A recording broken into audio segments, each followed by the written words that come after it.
Rocky বুকি presents হিমি মিত্র রায়ের হি হি হি।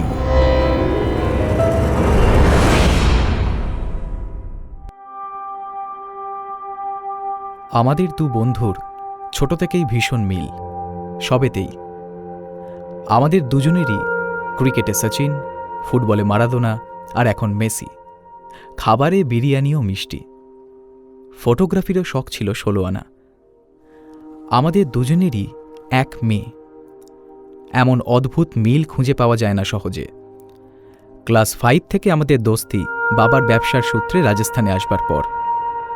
সন্দীপরা মারোয়ারি, রাজস্থানেরই বাসিন্দা। আমার বাবার মার্বেলের ব্যবসার জন্যে পরিবারসহ এখানে আসা। এখন ব্যবসা আমার হাতেই। বাবা নেই আজ 10 বছর হলো। মার্বেল ছাড়াও আমার জুয়েলারিরও কারবার রয়েছে। মারোয়ারি ব্যবসায়ীদের মতনই হয়ে গেছি প্রায়। সন্দীপদেরও একই বিজনেস। ওরা আগে থেকেই প্রতিষ্ঠিত ছিল জয়পুরে। যেটা বলছিলাম, এই 40 বছর বয়সে এসেও যে এমন মিল দেখা যাবে তা ভাবিনি। আমরা দুজনেই বিপত্নিক হয়েছি গত বছর। আমার স্ত্রী লীনা আর সন্দীপের স্ত্রী সুনিতা খুব ভালো বন্ধু ছিল। গত 8ই সেপ্টেম্বর হার্ট ফেল করে মারা যায় সুনিতা, সন্দীপের স্ত্রী। ঠিক তার 15 দিন পর গাড়ি চালিয়ে শপিং করতে যাওয়ার পথে অ্যাক্সিডেন্টে মারা যায় লীনা। এটাই মানা যায় না যে ড্রাইভিংয়ে তুখর মেয়ে কিভাবে ব্রেক ফেল করে। হ্যাঁ, সত্যি। শুনতে অদ্ভুত লাগলেও এমনটাই হয়েছে আমাদের সঙ্গে। যদিও সুনিতার হার্টের একটু সমস্যা আগে থেকেই ছিল, তবুও এখন মনের মধ্যে এটাই ঢুকে গেছে যে ওর যা হবে আমারও তাই হবে, বা আমার যা হবে ওরও তাই হবে। আগামী 25শে সেপ্টেম্বর সুনিতার বাৎসরিক, আর তার ঠিক 15 দিন পরেই লীনার। আমরা ঠিক করেছি ওই দুদিন শহর ছেড়ে 134 কিলোমিটার দূরের দেওরালা গ্রামে গিয়ে গরিব দুঃখীদের সেবা করব। ওখানকার হনুমান মন্দিরে দুজনের বাৎসরিকের কাজ করে বস্ত্রদানসহ খাবার ইত্যাদি দিয়ে মনের শান্তি পাব। আর রাতে ওখানকার কোনো জায়গায় রাত্রিবাস করে পরদিন সকালে যাব বিকানির। 2 সপ্তাহ ব্যবসার থেকে ছুটি নিয়ে দুই বন্ধুতে হোটেলেই থাকব। আবার ফেরার সময় ওই হনুমান মন্দিরেই লীনার বাৎসরিক কাজ করেই ফিরে আসব। মাঝের কটা দিন নিজেদের মতো কাটাবো, জঙ্গল সাফারি, ফটোগ্রাফি, এইসব। মেয়েদের নিয়ে চিন্তা নেই। সন্দীপের মেয়ে ওর মাসির কাছে থাকবে, আর আমার মেয়ে ওর ঠাকুমা ঠাকুরদার কাছে। সকাল সকাল যাওয়ার আগে ড্রয়িং রুমে লাগানো লীনার বিরাট ছবিটার সামনে চুপ করে বসেছিলাম কিছুক্ষণ। লীনার হাসি মুখের ছবিটা কয়েক বছর আগে মানালি ঘুরতে গিয়ে তুলেছিলাম আমি। সে বছরই লীনা কনসেপ্ট করেছিল। এখন রাংতার বয়স 8। খুব কম বয়সেই মেয়েটা মাকে হারালো। কখন যে রাংতা এসে পিঠে হাত রাখলো বুঝতেই পারিনি। বাপি, ঘুরে তাকাই আমি। সন্দীপ আঙ্কেল চলে এসছে, যাবে না? হ্যাঁ, আঙ্কেলকে বসতে বলো, যাচ্ছি। না, বললো ওপরে আসবে না, তোমাকে নিচে নামতে বলল। আচ্ছা, যাচ্ছি। তুমি ভালো মতো থাকবে। ঠাকুমাকে ঠাকুরদাকে বেশি জ্বালাবে না খাওয়া নিয়ে।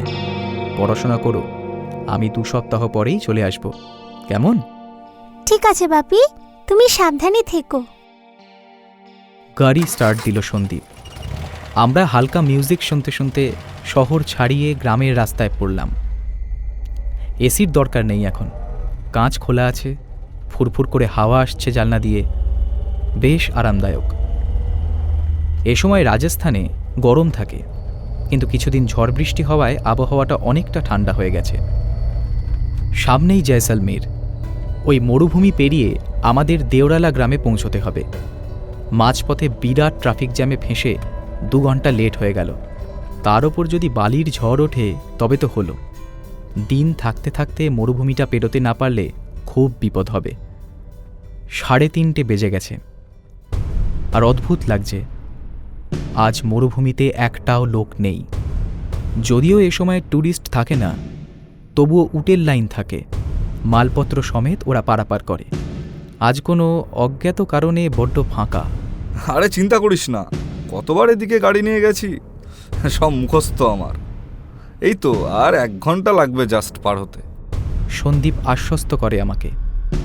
গাড়িতে কতক্ষণ চলেছি মনে নেই। হঠাৎ ঘুমের আমেজ চলে এসেছিল। কখনো তো হয় না এমন আমার। ধরফড়িয়ে উঠলাম। চোখ খুলে দেখি গাড়ি দাঁড়িয়ে রয়েছে। ড্রাইভারের সিট ফাঁকা, বাইরে গাঢ় অন্ধকার। কেন জানি না বুকটা ছ্যাঁত করে উঠল। সন্দীপ আবার কোথায় গেল? হালকা হতে নেমেছে হয়তো। ঘড়ির দিকে তাকালাম, দেখি রাত 12টা। চমকে গেলাম রীতিমতো। আমরা রওনা দিয়েছিলাম সেই সকালে। আমি শেষ ঘড়ি দেখেছিলাম বিকেল 5:30টা। এতটা সময় এই অন্ধকারে কেনই বা রয়েছি? কিচ্ছু মাথায় আসছে না। নিস্তব্ধ চারিদিক। চুপচাপ গাড়ির ভেতরে বসে রয়েছি সেই কখন থেকে।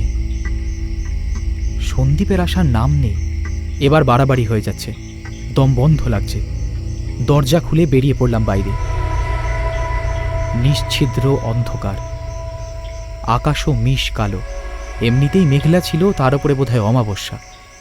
একটুও ভালো লাগছে না। পকেট থেকে মোবাইল বার করে সন্দীপকে ফোন লাগালাম। ফোন বেজে চলল। ওপাশ থেকে কোনো রেসপন্স হলো না। আবার করলাম, আবারও তাই। কোনো সাড়া নেই। 10 মিনিট থেকে 20-30 করে 1 ঘন্টা হতে চলল, সন্দীপের আসার নাম নেই। রাত 1টা বাজে। আমি বালি স্তূপের ওপর একলা দাঁড়ানো। এবার সত্যি কেমন একটা লাগতে শুরু করলো। গাড়ি ফেলে কোথায় খোঁজ করতে যাব তাও বুঝতে পারছি না। এ কেমন পরিস্থিতি উৎপন্ন হলো।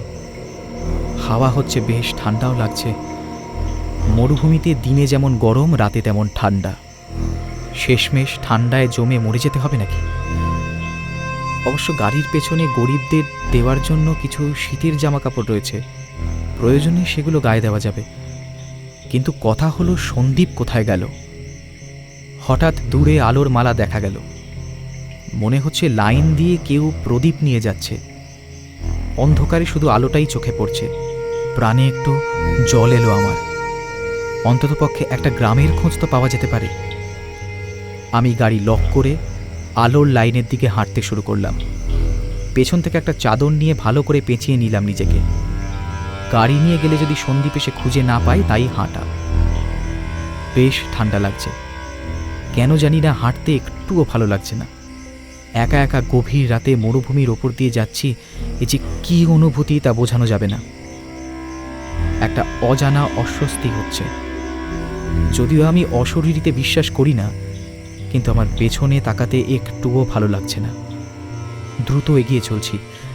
মনে হচ্ছে পেছনে কেউ আসছে। সন্দীপ আবার ভয় দেখানোর জন্য এমন করছে না তো? ওর আবার ইয়ার্কি করার স্বভাব আছে, আর যদি সত্যি এমনও করে থাকে তবে খুব খারাপ করছে। রাস্তা শেষ হচ্ছে না আর যেন। কানের কাছে হাওয়ার দাপট বেড়েই চলেছে এদিকে। কিন্তু এ কি? ওদিকে তো অনেক ঘোমটা পরা রাজস্থানী মহিলা হাতে মোমবাতি নিয়ে একটা কিছু চারপাশে গোল করে ঘুরছে মনে হচ্ছে। ভেতরেও আগুন দেখা যাচ্ছে। তাহলে কি ওদের কোনো পরব বা অনুষ্ঠান চলছে এত রাতে? আরও সামনে এগিয়ে গেলাম আমি। যাক, কাউকে তো পাওয়া গেল এই নির্জনে। প্রাণে জল এলো আমার। সন্দীপ আবার এসব দেখতে চলে আসেনি তো? হতেও পারে।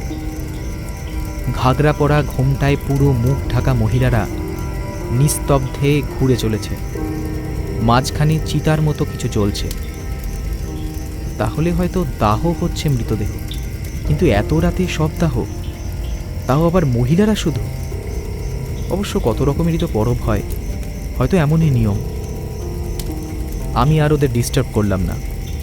কিছুক্ষণ দাঁড়িয়ে ওখান থেকেই আবার সন্দীপকে ফোন লাগালাম। এবারও ফোন বেজে গেল।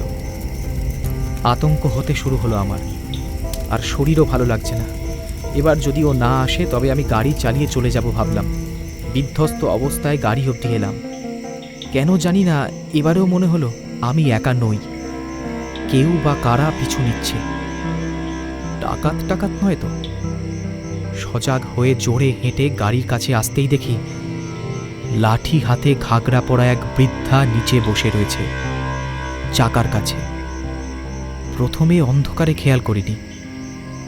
মহিলা মাথা ঘুরিয়ে তাকালো ওপরে আমার দিকে, তারপর ঠোঁটের কোণে বাঁকা হাসি দিয়ে বলল, अभी तेरी बारी है कोई नहीं बचेगा कोई नहीं।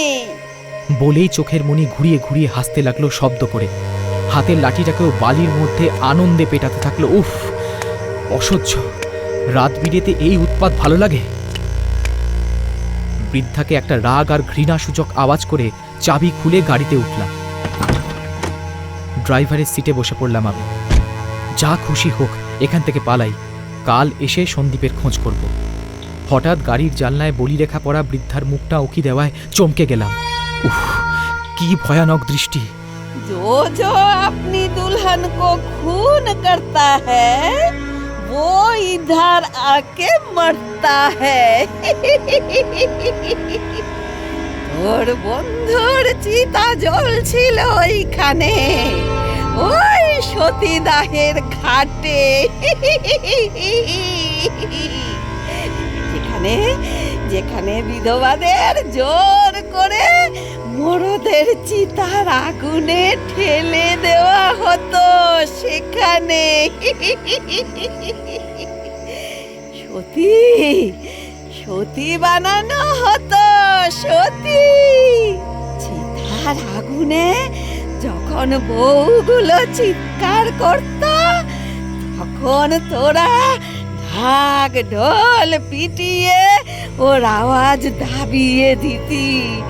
তোর পিয়ে নতুন দুলহন গুলোকে পুড়িয়ে মারতিস তোরা। আর मार सब अलग हो जाती थी शरीर से। मुझे भी ऐसे ही আজকে তোর বন্ধুর চিতা জ্বলে গেল।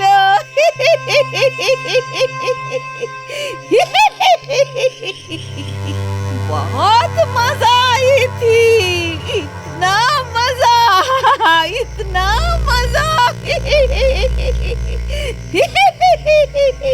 জানলা থেকে ঝপ করে সরে গেল মুখটা।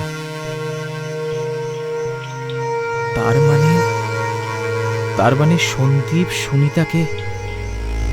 কি সব ভাবছি আমি! একটা বুড়ি কি বলছে তাই বিশ্বাস করে নিচ্ছি।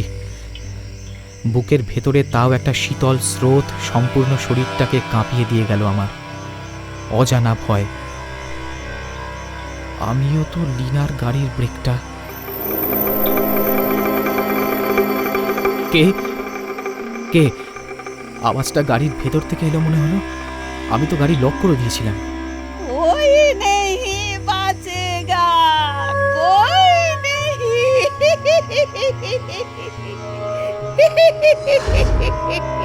আমার কানের কাছে কথাগুলো বলল কেউ।